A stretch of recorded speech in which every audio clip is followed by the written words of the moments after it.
and slammed it behind her.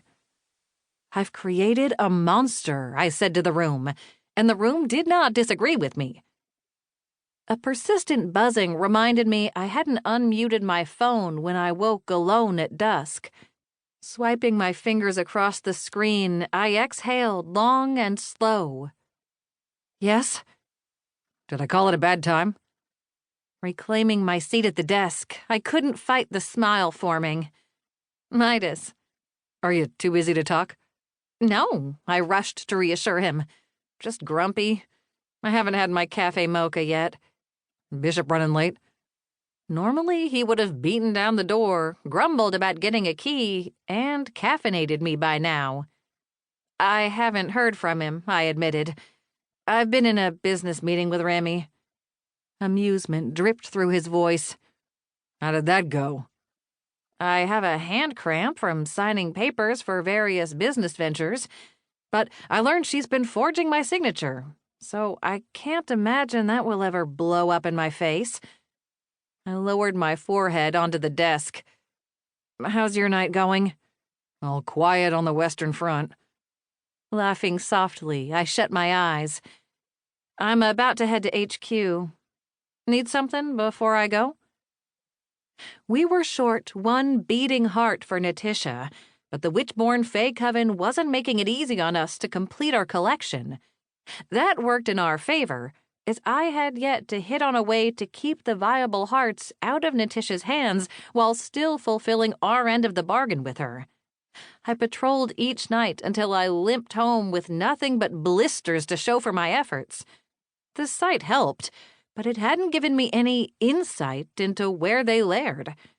The ability to see through glamour was handy, sure, but not everything was hidden behind illusion magic. Some of it was just hidden, period. Only for you to open the window. Drawing myself upright, I pushed back my task chair, then located the control for the blackout curtains. A soft whir rolled them aside, leaving me staring out at a breathtaking view of downtown Atlanta, and the equally breathtaking view of a golden-haired man with aquamarine eyes standing on the fire escape. Granted, his golden hair was skull-shorn these days, but some guys can make any look work, and he was one of them. Fumbling with the window lock, I set the remote aside and shoved open a pane. "Well, hello there."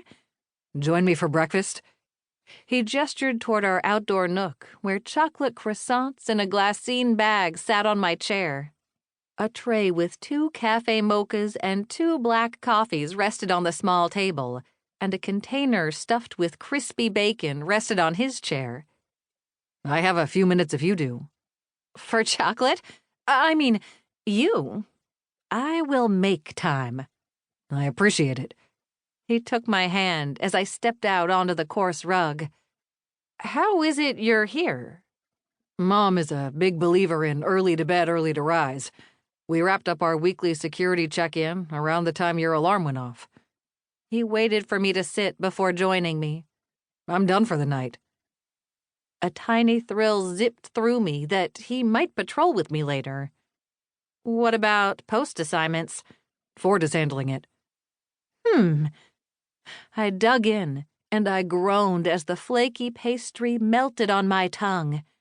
"And Bishop?"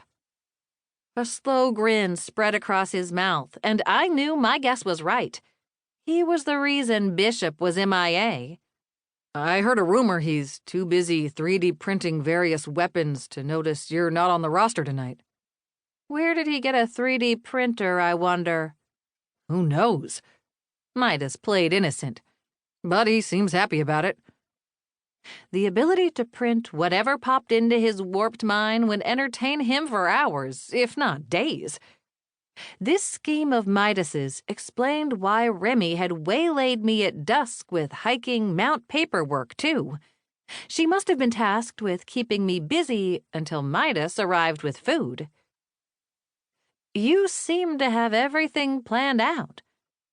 I sipped my mocha, which was perfect.